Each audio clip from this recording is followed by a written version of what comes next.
Hey, welcome to thepalmsalon.com. This is Emily, and I'm here today on autumn equinox. I almost said August. Obviously, it's September 22nd, and it's the autumnal equinox, so the day that we celebrate night and day being equal lengths, and the official first day of fall. I thought this would be an appropriate time to come in with a little story, which is the reason why I'm calling this the Pomegranate Salon. Somebody asked me that recently, and I thought, yeah, that would make a good story. And sorry for the dappled lighting right now, but I am in what amounts to a little tiny forest glen, and it felt kind of appropriate here in my courtyard of where I live. So if you know the story of Hades, Persephone, and Demeter, then you know the story of how we got the seasons. So Persephone is the goddess that is associated with spring, and she was this beautiful maiden, and the god of the underworld, Hades, wanted her for himself. So long story short, he came and snatched her, and he took her to hell, to the underworld. And her mother, Demeter, was so distraught, like completely bereft, that she turned the entire world to winter. So everything became frozen, nothing grew, because everything was lush and vibrant and alive when Persephone walked the earth with her mother, Demeter.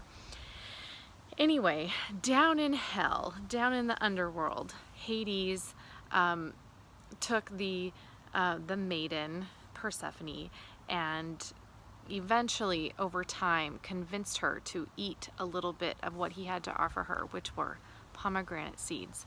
According to the story, she ate 6 pomegranate seeds, and eventually her mother, Demeter, came to get her to bring her back to the land of the living. But Hades said, she is mine. She has eaten what belongs to me, so she's mine. And a deal was struck.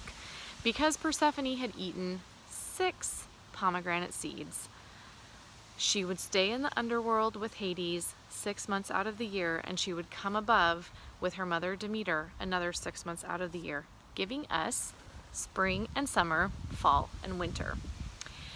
And there's more to it in a way, because the pomegranate is ripe with illusions and imagery that spans cultures. Pomegranates are seen as a indicator of abundance, of fertility, sensuality. The seeds kind of look like a woman's ovary. If you open it up, you see all those seeds, and they're juicy and they're red and they're sweet, and they show up in culture after culture in this kind of allegorical sense. So there's that. I love all of those things, and that's especially what I want for this community.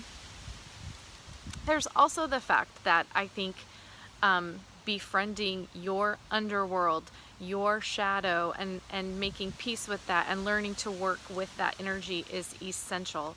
And I certainly feel for myself that the shadow, the dark times of my life have been that fertile, fecund soil, like literally where things die, and then that new life comes from, that life, death, life cycle that we associate with Hades, and churning things up, plowing them under, but that's where new life comes from. And so you have to have that shadow to have the light, or the light isn't as bright or something that's as meaningful if you haven't experienced the darker side, the shadow aspect of your own psyche, of the world in general. And that is where strength comes from. So part of all of this for me and my whole entire journey, my life has been about learning how to redeem those aspects that have felt irredeemable. Like, where has your greatest pain been? What have been the pieces of your life that have caused the most trauma and been heartbreaking? Because when you can learn to make friends with that, a completely new door opens.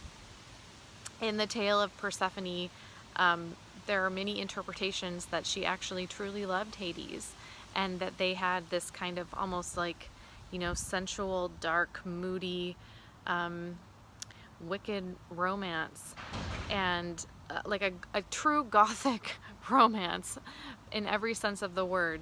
So that to me is just a lot of fun, juicy stuff for us to talk about here.